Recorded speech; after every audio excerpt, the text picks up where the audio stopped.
Hello everyone. आज हम continue करेंगे मोड्स ऑफ न्यूट्रिशन। अब हमने फोटोसिंथेसिस तक प्रोसेस तक हमने पढ़ लिया था। आगे हम देखेंगे conditions necessary for photosynthesis. The process of photosynthesis can not take place in the absence of water, sunlight, carbon dioxide and chlorophyll and the leaves. जो फोटोसिंथेसिस का प्रोसेस है वो वाटर, सनलाइट, कार्बन डाइऑक्साइड और chlorophyll के बिना नहीं हो सकता। Let us study about this condition necessary for photosynthesis. हम फोटोसिंथेसिस के लिए कौन कौन सी कंडीशंस नेसेसरी होती है, ज़रूरी होती है, उसके बारे में हम डिस्कस करेंगे। फर्स्ट है presence of chlorophyll. Chlorophyll plays a significance role in photosynthesis. जो क्लोरोफिल है वो सबसे इम्पोर्टेंट रोल फोटोसिंथेसिस में करता है। It trap the energy from sunlight and utilize in to combine carbon dioxide and water to make food. क्या करता है ये फोटोसिंथेसिस प्रोसेस में, जो सनलाइट को वो ट्रैप करता है, एब्जॉर्ब करता है और उसको वाटर और कार्बन डाइऑक्साइड के रूप में हम फूड के रूप में वो बनाता है। Thus the presence of chlorophyll in the leaves is essential for the process of photosynthesis. इसलिए क्लोरोफिल का लीफ में प्रेजेंट होना और फोटोसिंथेसिस के प्रोसेस में बहुत ज़रूरी है। Photosynthesis in variegated leaves. Variegated leaves क्या होती हैं? जिनके अंदर ग्रीन के अलावा दूसरे कलर्स भी होते हैं। जैसे कि कॉलर्स में आपको दिख रहा है ग्रीन पार्ट्स भी है और रेड पार्ट भी है। तो इस टाइप की जो कुछ लीव्स होती हैं, प्लांट्स होते हैं जिनमें दूसरे कलर्स भी पाए जाते हैं, उनमें फोटोसिंथेसिस प्रोसेस कैसे होता है। या फिर हम देखते हैं कि जो ग्रीन पार्ट है वो क्यों एसेंशियल होता है फोटोसिंथेसिस के प्रोसेस में। तो variegated leaves, like the leaves of cactus caton, have both the green and non-green parts. In such leaves, chlorophyll is present only in the green part of leaf. मतलब इनमें सिर्फ green part में ही chlorophyll present होता है, not in the non green plant. Non green plant में chlorophyll present नहीं होता है। Thus the process of photosynthesis take place only in the green part of leaf. इसीलिए फोटोसिंथेसिस का प्रोसेस है ओनली ग्रीन पार्ट, जो पार्ट होता है लीफ का वही होता है। Let us perform the activity to study this. इसको जानने के लिए हम एक एक्टिविटी करेंगे। इसके लिए हमें क्या चाहिए? फ्रेश वेरीजेटेड लीव्स चाहिए, मार्कर चाहिए, पेट्री डिश चाहिए, डायल्यूटेड आयोडीन सॉल्यूशन और बीकर।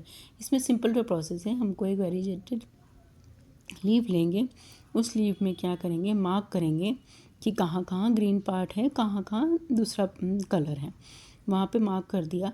फिर क्या करेंगे? हम इसको, हमने पहले भी पढ़ा है कि किसमें अल्कोहल में वो डिज़ोल्व होता है, क्लोरोफिल डिज़ोल्व हो जाता है। तो पहले इसको बॉयल करेंगे, फिर अल्कोहल में उसको लीफ को डालेंगे, जिससे वो रिकलराइज हो जाएगी। क्लोरोफिल उसमें अल्कोहल में रिलीज़ हो जाएगा, निकल जाएगा और जो लीफ है रिकलराइज हो जाएगी। फिर हम क्या करेंगे? हमको पता लगाना है कि उसमें स्टार्च था कि नहीं। हर फोटोसिंथेसिस का प्रोसेस हो रहा है तो मतलब फूड के रूप में क्या है? स्टार्च है। स्टार्च उस लीफ में प्रेजेंट है कि नहीं, उसके टेस्ट के लिए हम कौन सा टेस्ट करते हैं? Iodine test. तो आयोडीन टेस्ट के लिए हम जो कलराइज लीफ है उसके ऊपर आयोडीन सॉल्यूशन डालेंगे। जहाँ जहाँ पर ग्रीन कलर था वो पार्ट क्या हो जाएगा? ब्लू एंड ब्लैक कलर में कन्वर्ट हो जाएगा, चेंज हो जाएगा। और जहाँ ग्रीन कलर नहीं था वो वैसा ही रहेगा, ब्लू ब्लैक कलर में कलर चेंज नहीं होगा। इससे क्या पता है? ऑब्जर्वेशन क्या निकला?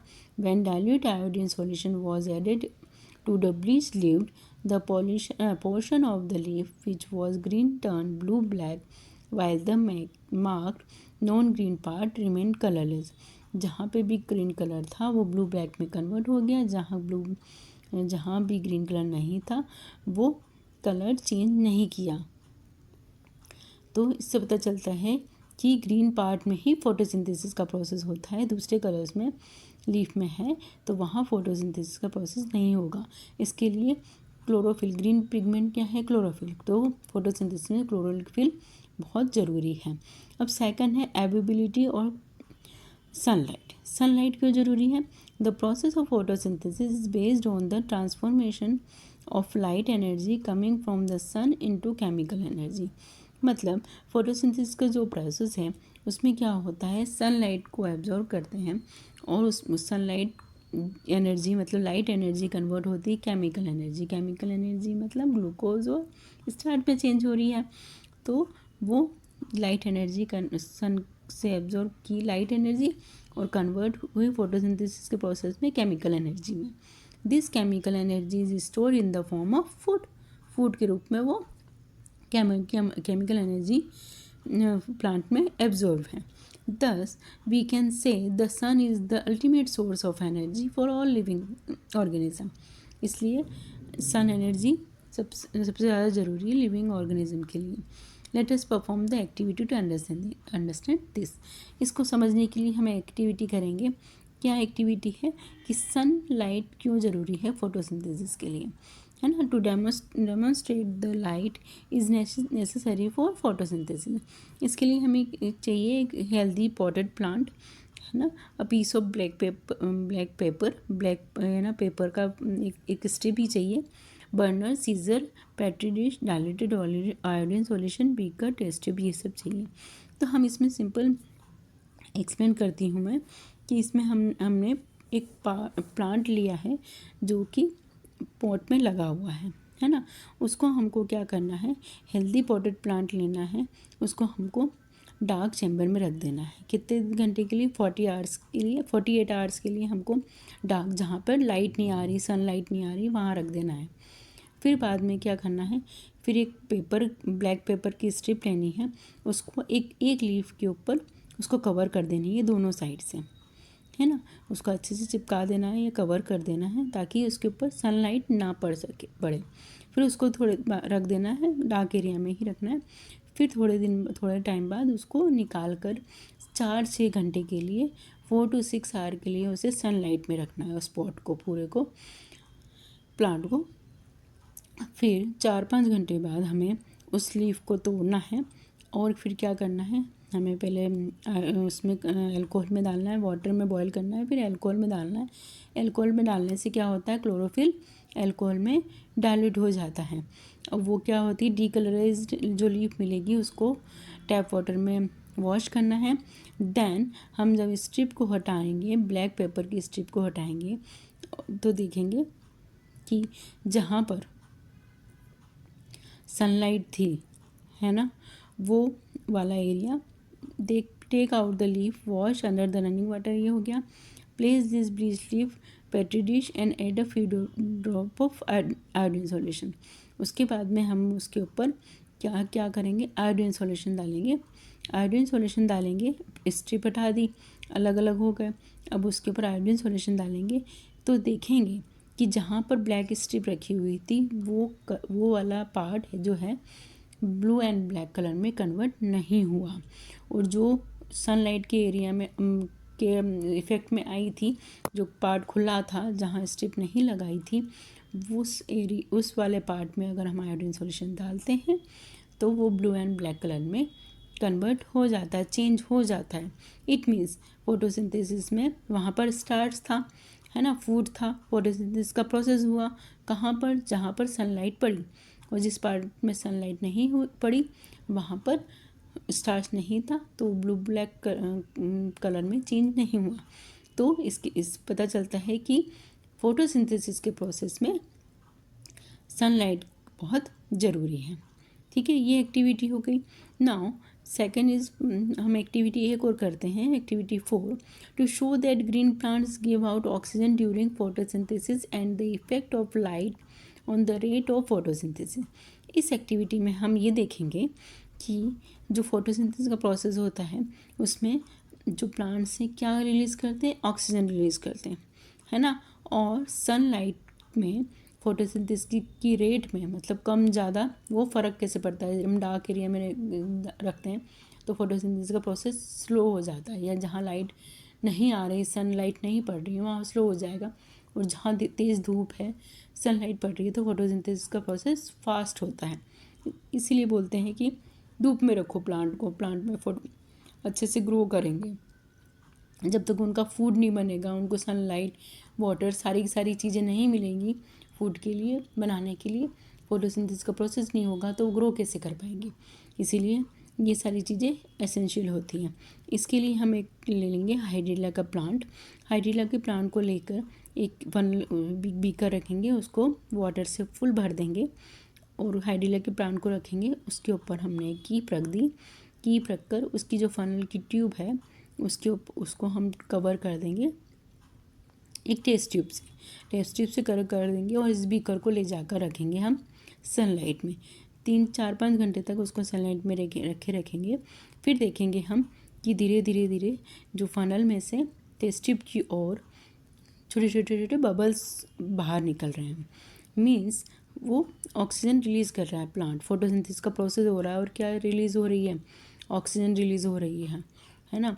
उसमें क्या होगा, बबल्स पूरी टेस्ट ट्यूब में बबल्स हो जाएंगे और वाटर लेवल नीचे हो जाएगा।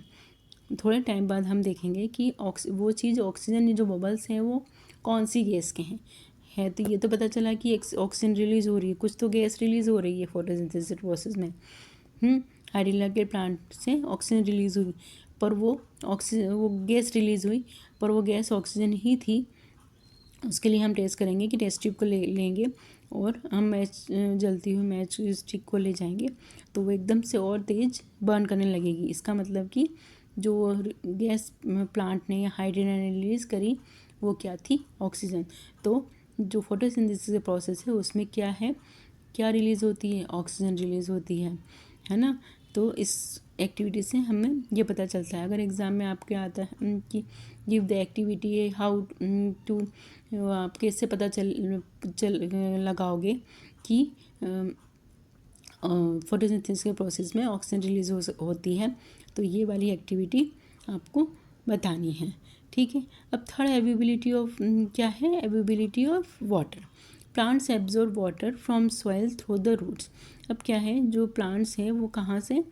रूट से पानी को एब्जॉर्ब करते हैं, वाटर को एब्जॉर्ब करते हैं। This water is pulled through the stem of pipe like structure called xylem to the other part such as roots, stem and leaves.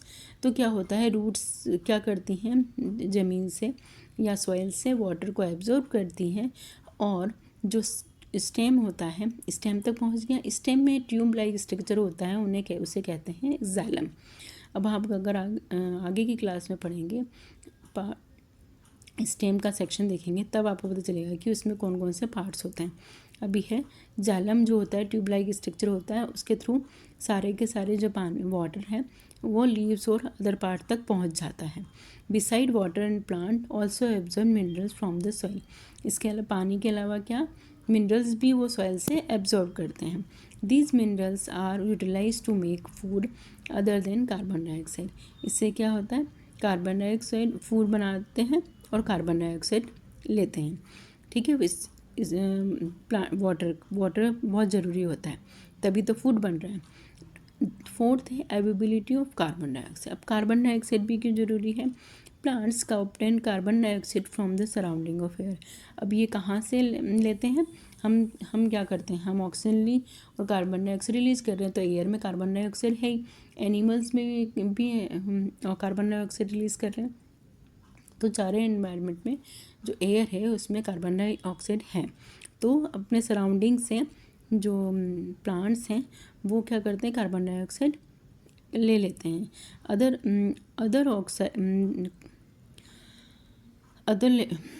Plants take carbon dioxide through the stomatal pores. जो plants हैं, जो leaf के अंदर stomatal pores होते हैं, हमने stomata का structure भी देखा था, उसमें जो छोटे छोटे पोर्स होते हैं उनके थ्रू वो अंडर लीव्स की सरफेस पे जो होते हैं उनसे वो कार्बन डाइऑक्साइड एब्जॉर्ब कर लेते हैं। ठीक है। The oxygen produce in the process of photosynthesis is also given out through stomal pore. अब जो फोटोसिंथेसिस के प्रोसेस में कार्बन डाइऑक्साइड भी उसी पोर से ली, अब फोटोसिंथेसिस हुआ, फोटोसिंथेसिस में क्या हुआ, ऑक्सीजन बनी। ऑक्सीजन की भी उन्हीं पोर्स के थ्रू, स्टोमेटल पोर्स के थ्रू ही रिलीज़ किया जाता है एनवायरनमेंट में। ठीक है। इसकी ये है, तो इन सब चीज़ें, ये एसेंशियल चीज़ें हैं जो कि फोटोसिंथेसिस के लिए ज़रूरी है। ठीक है। Thank you.